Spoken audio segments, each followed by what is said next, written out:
going to show you how you can do this kind of movement, a Mario Galaxy 2D movement for your platformer game. So let's get started. I'm the kind of person who likes to delegate as much work to the engine as I can because, to be honest, I'm very dumb. I don't know how math works, I don't know how physics work, so I rather rely on the built-in physics engine than to do this kind of movement my own. And I'm very glad that people that are way smarter than me did this for us because they created the Godot built-in physics engine so we could rely on it. So in this tutorial, we are going to delegate as much work to the engine itself. We're not going to create any custom physics, nothing like that. But before we dive into action, let's understand the rationale behind this implementation so that when we get into Godot engine to implement it, we don't get lost, okay? And for that, I prepared a Notion presentation because Notion launched this feature recently and I'm loving it. So if you like this format of presentation, talking head, Godot engine on the screen and stuff like this,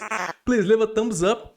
Anytime you've seen fit, if you think that is not worth it, you can remove the thumbs up, but I will ask you right now because otherwise you are going to miss it, you are going to forget about the thumbs up, and this is going to be very important for me so that I understand that this kind of format is good for you. So leave a thumbs up. Anytime you can remove it if you don't like this video, okay?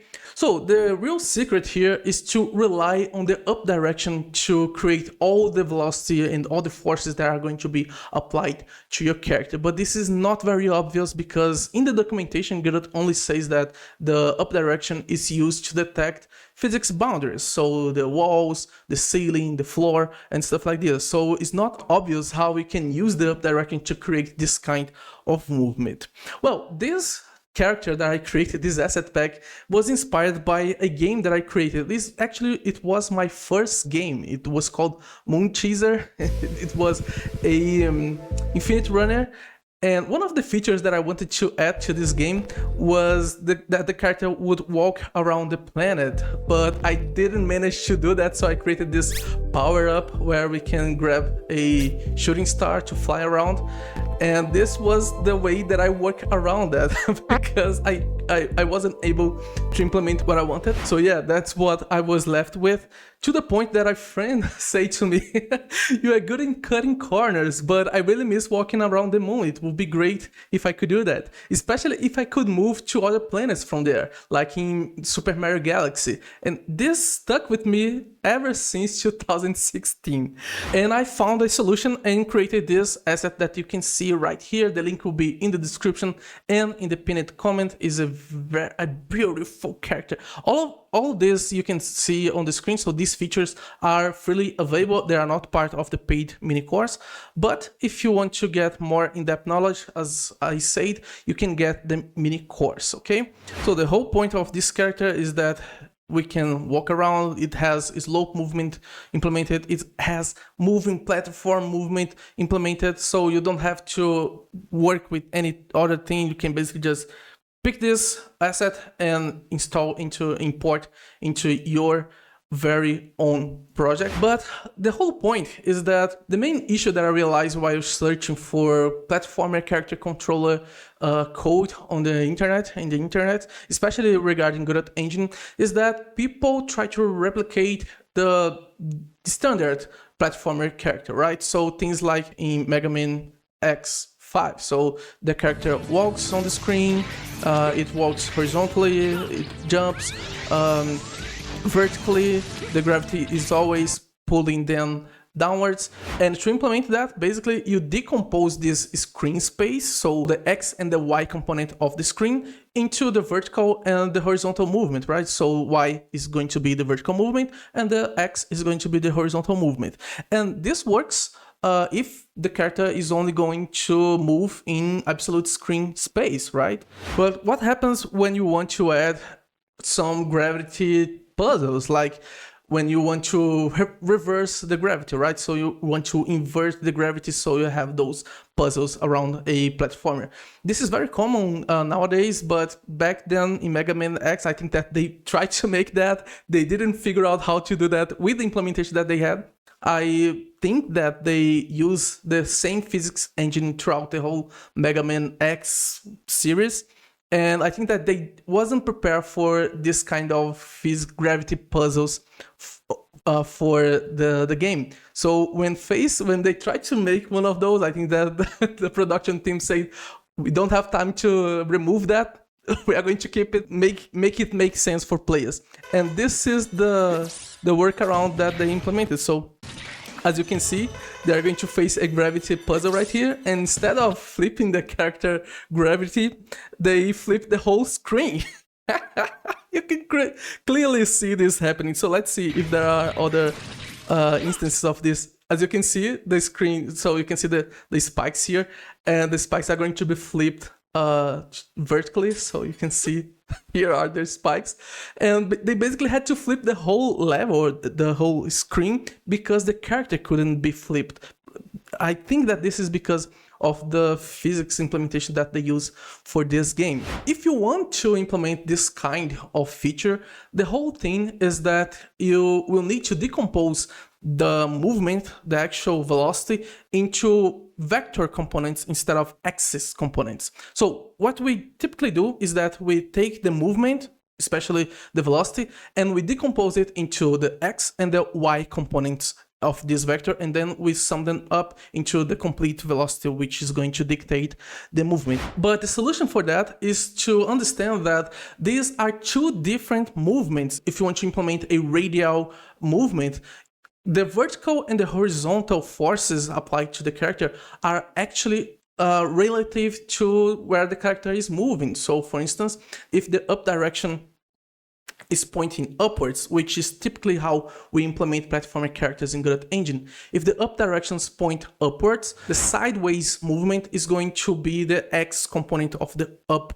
direction, right? And so we can basically just say that the physics is going to be a negative force pointing downwards. So this is how we typically do.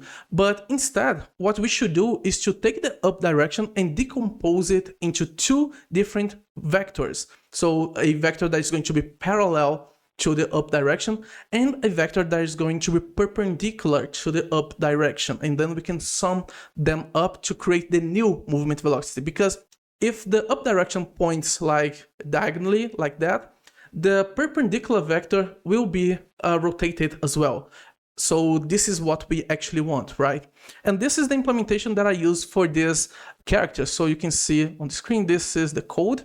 Again, this is going to be freely available for you to download, so I'm not going in depth in this specific approach. But the whole thing is that, as you can see here, the gravity takes the up direction movement and reverse it, apply it on reverse in the velocity, and then we break down the movement into a parallel velocity, which is going to be the vertical forces applied to the character, and the perpendicular velocity, which are going to be the sideways forces applied to the character.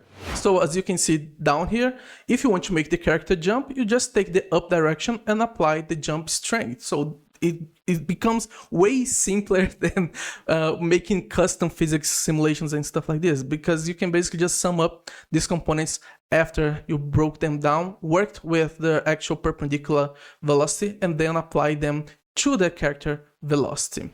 So with this implementation, we solve the basic platform character movement. But how we work with that if we want to implement this Mario Galaxy movement that we want? Well, basically, we just have to create an object that's going to work on the up direction of the character, making it point away from the center of this object. So if you have like a planet, all you have to do is to take the character that is going to walk around this planet and say, okay, your up direction is going to be updated to match the direction away from the center of this object, away from the center of this planet.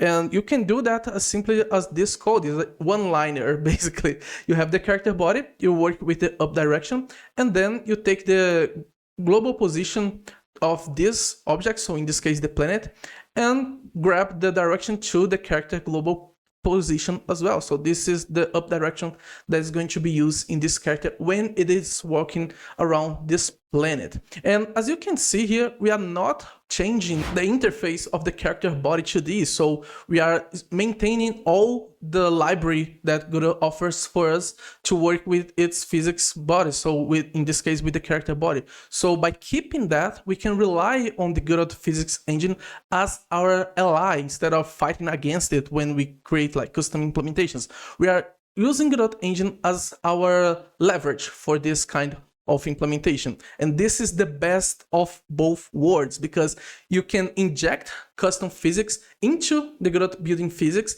and allow Godot to handle everything for you. You are not fighting against like custom forces and stuff that you didn't see beforehand. You are basically saying to Godot, okay, you are calculating the up direction now. This is the new up direction, so recalculate everything, taking this change into account. And this will allow us to create new features way more intuitively than creating our own physics engine. To implement this in Godot engine, we basically need an area 2D that is going to detect when it overlaps with the character body 2D. And again, since we are maintaining the interface of the character body 2D, we don't have to work in custom classes. We can basically think in the building classes terms, so in terms of the tools that the Godot itself offers for us. So we have the area 2D that's going to detect an overlap. When it detects this overlapping with a character body 2D, it's going to toggle on its physics body. So we're going to toggle on and off to save some resources, especially processment. And then inside this physics process, we are going to set the up direction of the character body to be the direction from the area 2D to the character body, as we saw here, from the area 2D to the character body global position. And with that, all we have to do is to create this area 2D code. So as you can see, it extends the area 2D. When we start, we set the physics process to false, as I say, to save some resources. And it is only going to toggle it on when it detects that a physics body entered in this area.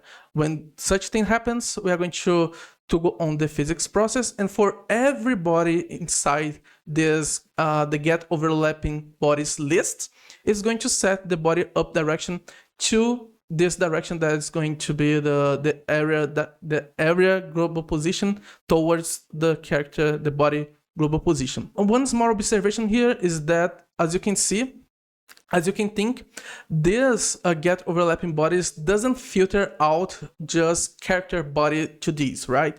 So my recommendation is that you create a dedicated physics layer to this feature in your project, as we are going to see very soon. And when we don't have any physics body left inside this get overlapping bodies list, we are going to set the physics process to false, toggling it off again to save some process. So I'm going to copy this code, and we can finally get into Godot engine. I have this relative gravity area 2D, which is the same code, but just to ensure, I'm going to paste it right here. And well, yeah, I think that is the same thing. And what we are going to do, as I said, I want to show you that here I toggled off the monitorable features so that two areas are not overlapping. Even though we are using the body entered signal here, I think that is a good practice to set an active component of a physics system to not be monitorable by other components. And then this is only masking the 8th physics layer, which is where this character body is in. So let me show you here, moving character collision. It is only on this layer. It doesn't have to only be in the layer that you want this physics to happen. But in this case, I don't have any other features. So this is the only feature working with this moving character. So it is only inside this 8th physics layer, okay? And then from here, with this relative gravity area 2D, I created the moon, and basically it just detects here we have the relative gravity area. So that's it. Basically, if we try this out, I'm going to give a leap of faith and walk around the moon. Very cool. And I can walk around Mars as well. So I don't think that this is physically accurate size proportions. I don't remember if the moon is bigger than Mars. I don't remember, but anyway, ignore that. But this is working, and once you understand the whole math around this, it's very simple actually. But the main feature about this implementation is, as I said, it maintains the character body to the interface. So Godot engine will keep working behind the scenes as it should. That means that if we want to use an animatable body to create our planets instead of a static body 2D, we can spin these planets or this anything, the moon as well, to create this kind of movement. So let me loop this. I'm going to toggle on the auto start, and since the character body 2D snaps to animatable bodies, this means that if they are moving, it's going to snap to them. So if you want to create moving platforms, you don't have to code any additional line of code. You can basically just create your animatable body 2D to represent your platforms. You can use the animation player to create the movement of the platform. You can do whatever you want. And you can also do the same thing that I've been creating here, a spinning platform, in this case a spinning planet. And this force is going to be applied to the character as well. So if we play this scene now, you can see the moon is rotating. So if I don't move, the moon is going to spin the character with it. And on Mars, this doesn't happen because Mars is not spinning. So this is the power of relying on the very physics of Godot engine itself. It's working on behind the scene. It's not going to conflict with your own implementation. We are basically just injecting new information. We are just tweaking, mutating some information so that it matches our desired behavior. And as I said, if you want to get more in-depth knowledge about this specific approach, you can get the mini course. There I explain the difference between momentum-based and precision-based character movement for platformer controllers. I compared both of them, and I explained why I chose the precision base for this specific character.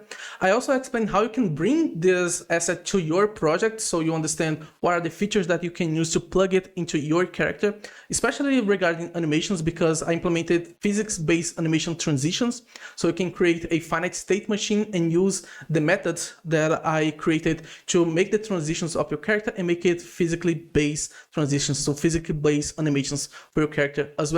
Also, take the chance to join my itch.io community. It's basically a project on itch.io that only has a community available. There are no files to download, but you can join the community and get in touch with other developers, other Godot developers. We have a board there where we can discuss your Godot projects.